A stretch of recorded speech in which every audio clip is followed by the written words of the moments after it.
Many people think that Daniel didn't write the book of Daniel. And part of the reason that they think that is this chapter and many of the chapters that relate to the vision that Daniel has. Their argument, their criticism is that no one could know with such specificity the future, and therefore it had to be written after the events took place. Well, I have a couple of responses to that. Number one, there is one who knows the future just as well as he knows the past, and it is called the King of Glory.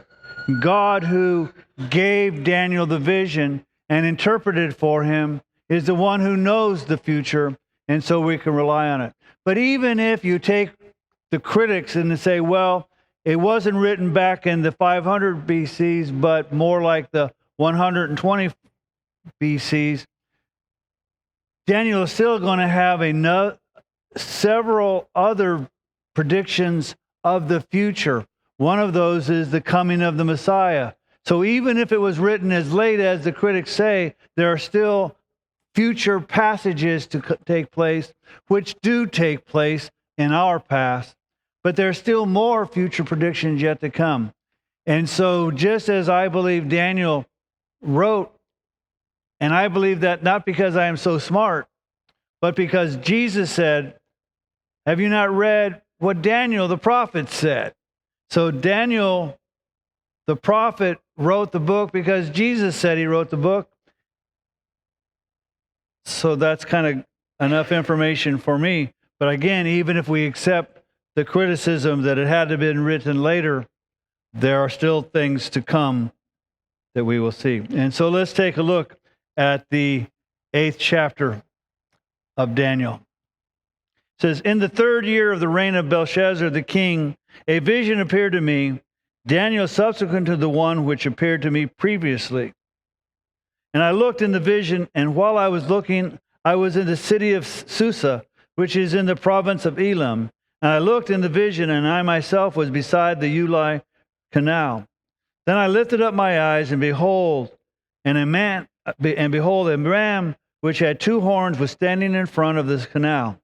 Now the 2 horns were long, but one was longer than the other, with the longer one coming up last. And I saw the ram butting westward, northward, and southward, and no other beast could stand before him, nor was there anyone to rescue from his power. But he did as he pleased and magnified himself. And while I was observing, behold, a male goat was coming from the west over the surface of the whole earth without touching the ground. And the goat had a conspicuous horn between his eyes. He came up to the ram that had the 2 horns, which I had seen standing in front of the canal, and rushed at him in his mighty wrath. And I saw him come beside the ram, and he was enraged at him, and he struck the ram and shattered his 2 horns.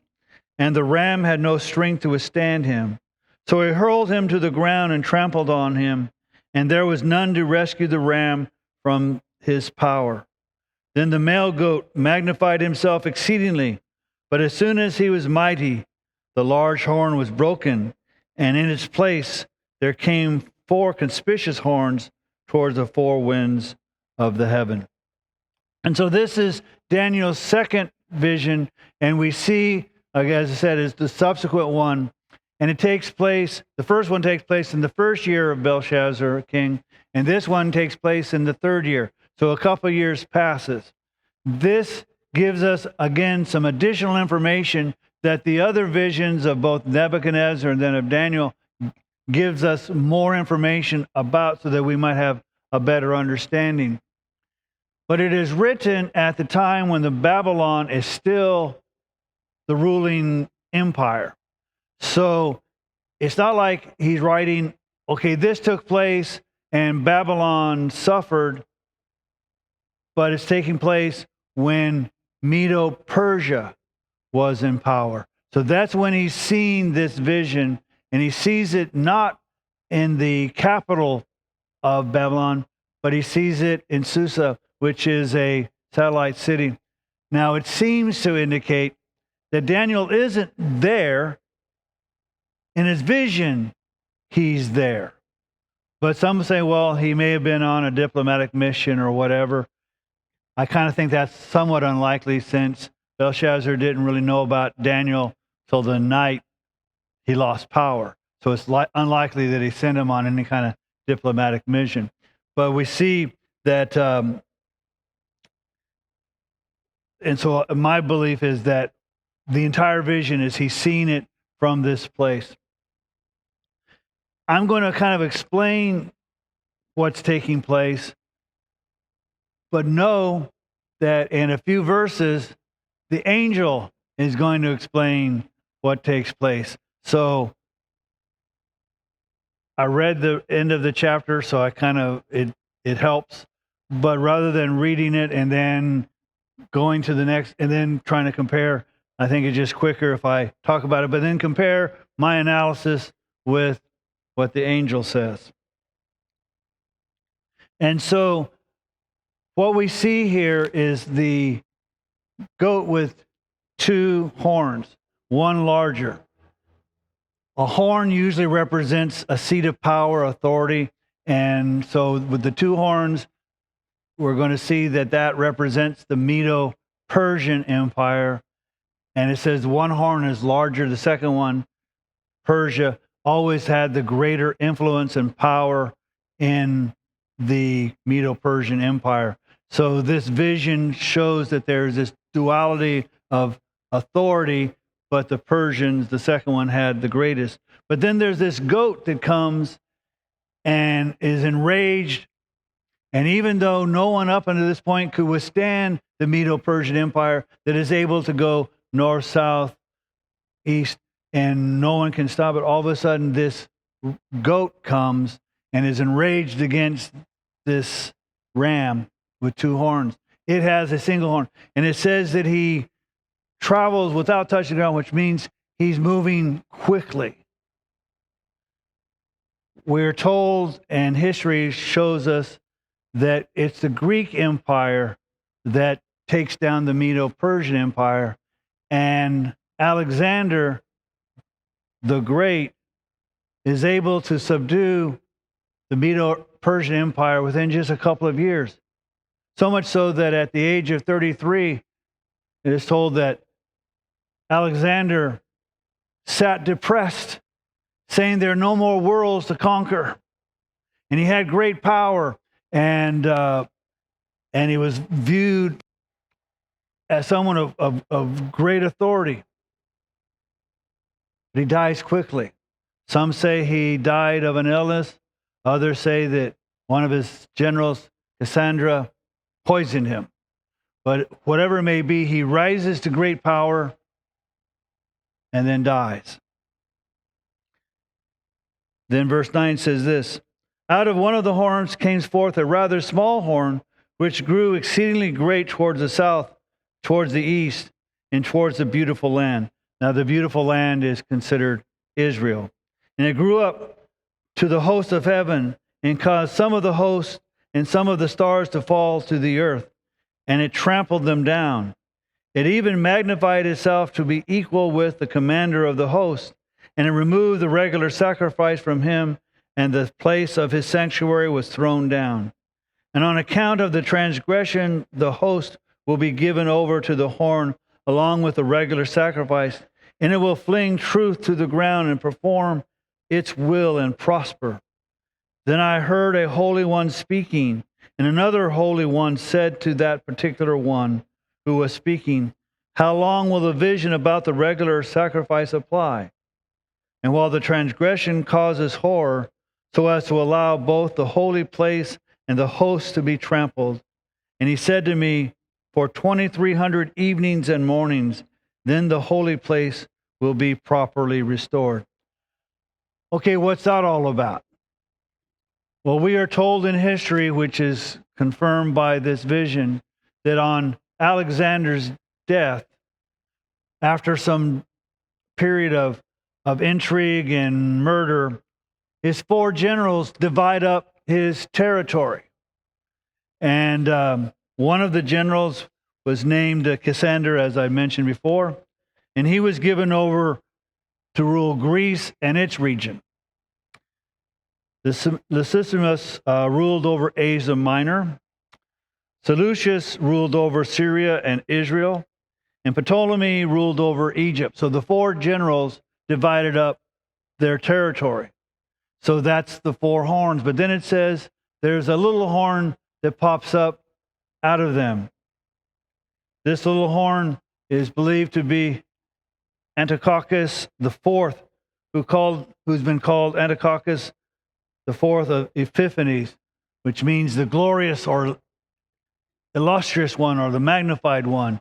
And he kind of calls himself that, so much so that there are coins that put his likeness on it and claim that he was a manifestation of God. So he claims and he boasts of the power. And then we see that in his rule that how he came to power was he murdered his brother. So already you can tell he's a really nice guy. And he received bribes for the appointment of the high priest.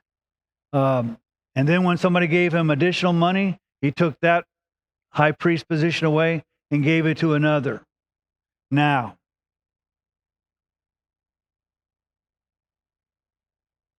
that's not an authority position for him or any non-Jew to have.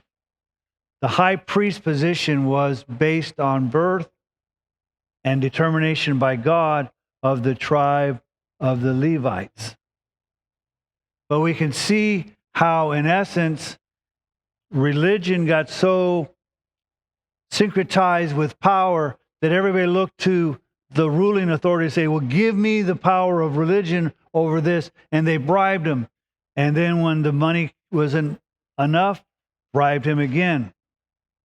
And so part of the reason we see when it says, because of transgressions of the host, we can tell, in essence, God is going to judge his people for treating his people and his access to him with such contempt. Now, Antiochus had an agenda. He just didn't want to rule, like, say, for instance, the Romans were satisfied with conquering a territory, and you can keep your religion and you can keep your practices, just send us the money.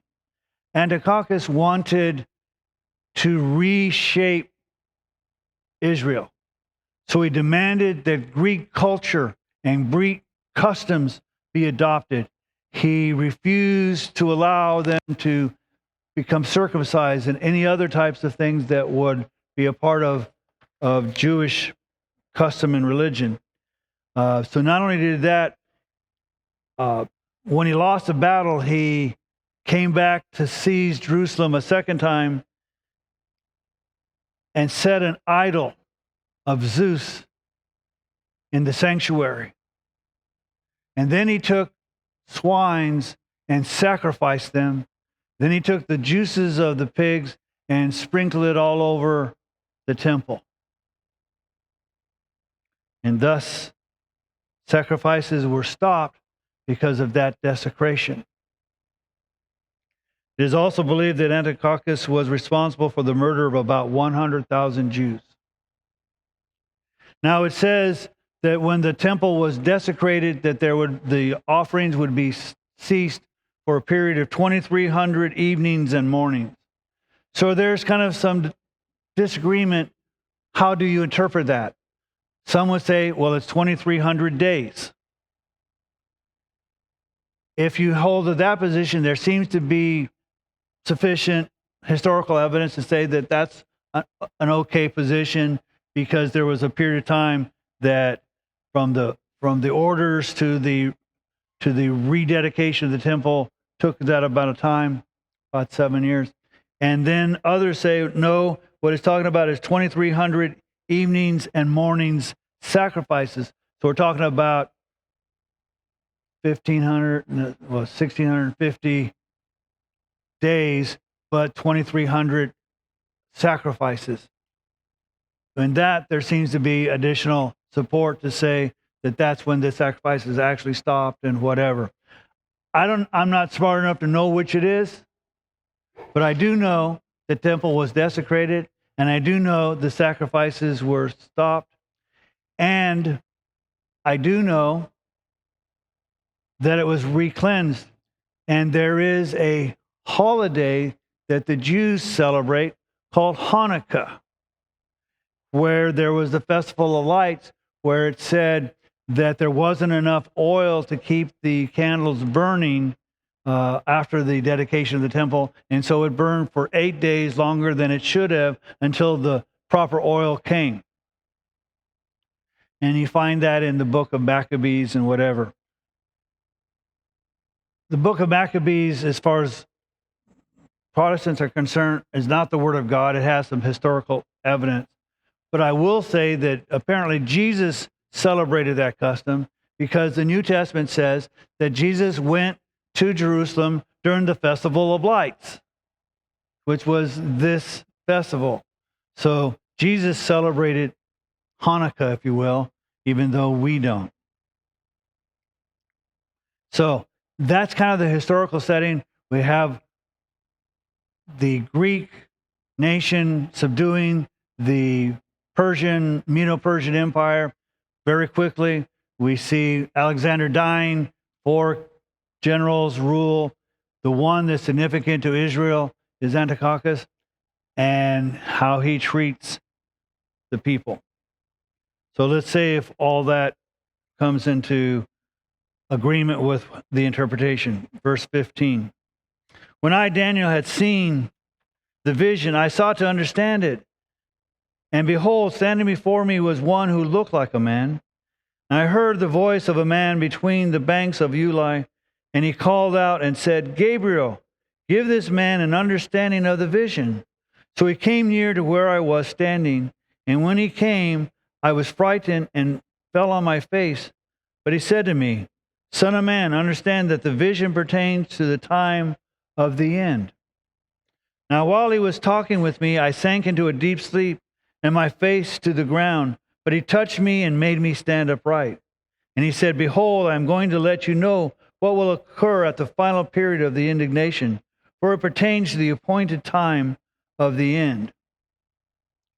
Now this is kind of, when you hear this, because he's talking about the appointed time of the end. And all that I've just discussed happened a few thousand years ago. And from our perspective, that ain't the end. The scriptures oftentimes will give us a dual view. You'll hear about in the Old Testament, in Isaiah, it'll talk about the children of Rachel crying. And it talks about an event during Isaiah's time, but it also talks about an event during Jesus's coming. So oftentimes there is a duality to a prediction. The best way to kind of explain that in a vision is if you look out at a mountain range and you see 2 mountain peaks. From here, it may appear to be the same mountain range. But when you get there, there may be a mountain, a valley, and another mountain. But you see them as one. And so what I think here is that there is what's going to happen in the time of Antiochus is going to show us a picture of what is going to happen in the future in the end times. So the ram which you saw with the 2 horns represents the kings of Media and Persia. So if you believe that this was written before even the Persian Empire became powerful, that's a prediction. If you're saying he wrote it later, it's obvious. The shaggy goat represents the kingdom of Greece, and the large horn that is between his eyes is the first king. The broken horn and the 4 horns that arose in its place represents 4 kingdoms, which will arise from his nation, although not with his power. In the latter period of their rule, when the transgressors have run their course, a king will arise, insolent and skilled in intrigue.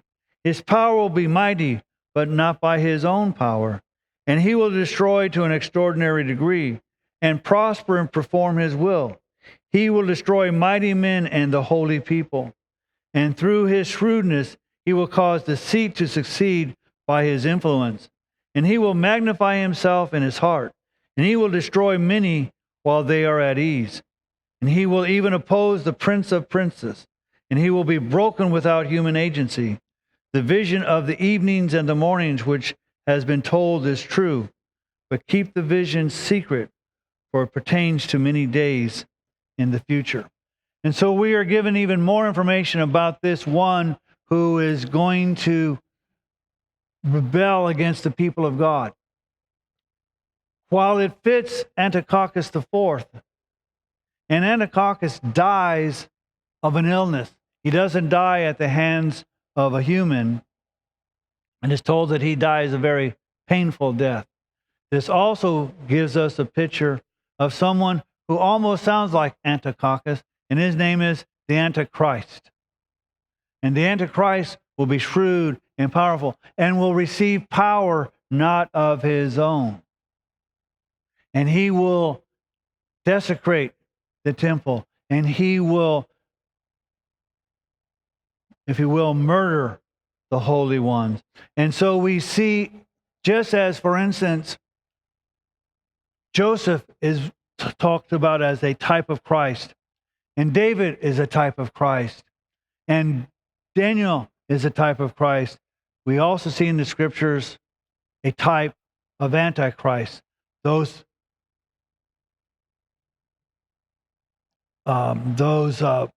characteristics that will show us who he is. And so we are told the vision is just not a dream. It's just not, he didn't have pepperoni pizza and have a bad night. That the vision is true. But it is something that pertains to many days in the future. One of the things I didn't mention, which again is interesting about this passage and this portion of the scriptures, he is told that it is to keep this vision secret. Chapter 1 of Daniel is written in Hebrew. Chapter 2 through 7 in Daniel was written in Aramaic, which was the international language of the time. Chapter 8 and follows is written again in Hebrew. And so it may seem that chapter 1 is written for the people of God, the other is written for everybody, and the rest of it is written for the people of God. And so part of the, if you will, keeping this secret until later is not to use the international language, but the language of the people. Then I, Daniel, was exhausted and sick for days. And you can, if you take this vision seriously, it can shake you, because the people of God are going to suffer, and the places of God are going to suffer. Now, some of their suffering is probably deserved, but some of the people are going to suffer and they didn't deserve it. Just because the priesthood is up for sale doesn't mean all the people were corrupt. But all the people will suffer. And Daniel takes this and understands this. Kind of in the same way, we Christians, when we read and try to interpret and try to misinterpret or reinterpret the book of Revelation, kind of our attitude is, because most people have been taught, rightfully or wrongfully, that we're not here, that we're raptured out of here, therefore it doesn't concern us. Well, even if we're raptured out of here and it doesn't concern us, it ought to concern us. Because there are going to be people left, if we're not left, who are going to suffer under this type of rule. It should shake us, if you will, not our faith, but our concern for people. It's not, well, it doesn't affect me. It's not going to affect Daniel, because it's not going to happen for many days from now. Daniel is going to be in the presence of God before any of this happens. But because Daniel loves his people, it shakes him. So he was exhausted and sick for days. Then I got up again and carried on the king's business. Daniel takes a realistic approach. God has ordained something, and it's going to take place. And it bothers me, and it sickens me, and exhausts me. But I have a job to do. It's kind of like, again, we Christians who talk about, well, Jesus is coming again, so just let's hang out. We're kind of guilty of what the disciples was when Jesus left. We're staring up into heaven, not doing anything. One of the pastors once said that we're so heavenly minded, we're no earthly good. Daniel understands the vision and takes it seriously, but he gets back not to his business, but the king's business. And we should be about doing the king's business. And that's not the president or the governor. That's the King of Kings and Lord of Lords, because we are his ambassadors in this world. We are foreign aliens in a foreign land. And we should be about the king's business, whether we understand all that he has for us or not. But I was astonished at the vision, and there was none to explain it. Notice, even after the explanation, he doesn't quite understand it. And even after the explanation, I don't quite understand it. I don't understand why we're told certain things are happening in history, but it appears to be things that will happen many days in the future. But I do know this.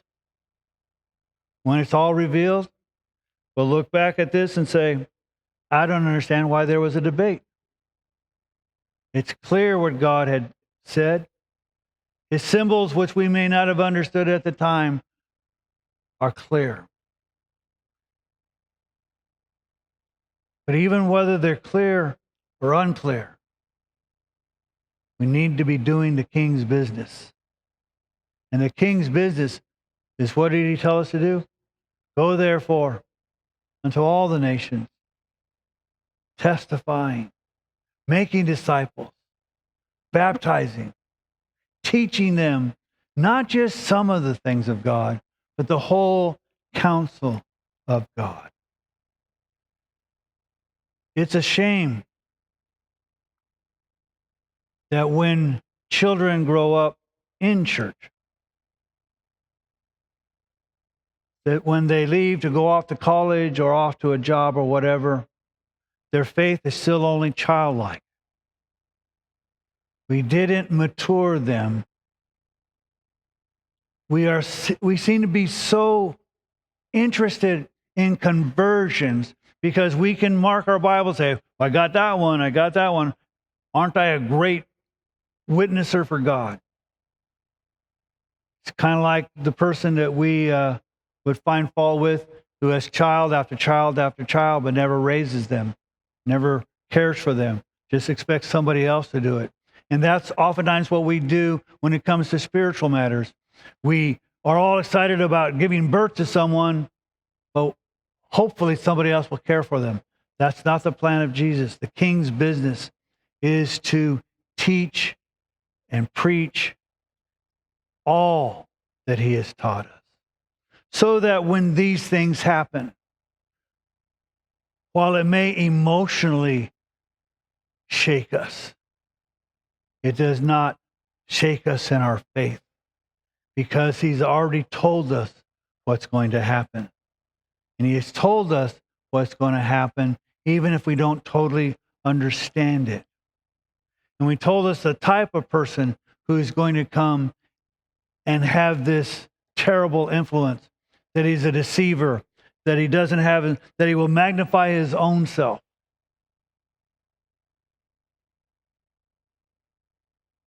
That he will even oppose the Prince of Princes. But just as Antiochus died by an illness and without human agency, the Antichrist will be taken out by the power of God. And this is not a battle of, oh, maybe God might prevail because he's just maybe slightly more powerful than Satan. This is not a struggle at all. One angel, not even an archangel, one angel is directed to take Satan and throw him in the pit. This is not a struggle against good and evil. This is the unveiling of God's plan for the world and his people. So, I did not give you a very good explanation of this passage. I fully realize that. Because if I did, it would take us many, many hours. And everybody wants to go home and watch the football games and eat lunch and do whatever. So I understand I don't have hours and hours. But even if I spent hours and hours, there would still be questions I would have and you would have. My job isn't to tell you what happened. My job is to say, I guess I'm going to have to research that more. I guess I'm going to have to read Daniel a little more. I'm going to have to read some of the other visions and some of the things that are going to happen later in the book. And maybe read with that understanding what's happening in the book of Revelation so that I might know what God is doing rather than Pastor Joe or some other person telling me what's going to happen, that I might know. So that I might have not childlike faith, but knowledge of what God is doing. Because let's face it, when difficult times come, and it doesn't have to be the Antichrist, it could be persecution, it could be illness, it could be a crisis of faith. I'm here to tell you, you will not get through that because Pastor Joe has faith. Or your mom or dad had faith. It's because of your faith that God has given to you and that you have nourished and treated with care and grew and strengthened by your word, reading the Word. And we're going to see next week Daniel reading the Bible. So if Daniel is going to read a prophet, maybe it's a good idea for us to read the Scriptures. And he's going to give us, by implication, an excellent way to pray. But Daniel understood it was God's plan, even if he didn't understand everything about it. And if Daniel, who was given the vision, didn't understand everything about it, then it would be presumptuous of me to say that I know everything that's in it. But I do know there's enough there to strengthen our faith and to give us a roadmap of what is going to happen in the future. So that when those things happen, we won't be shaken. We will be concerned. We may be even sickened by what may happen, but our faith will not be shaken.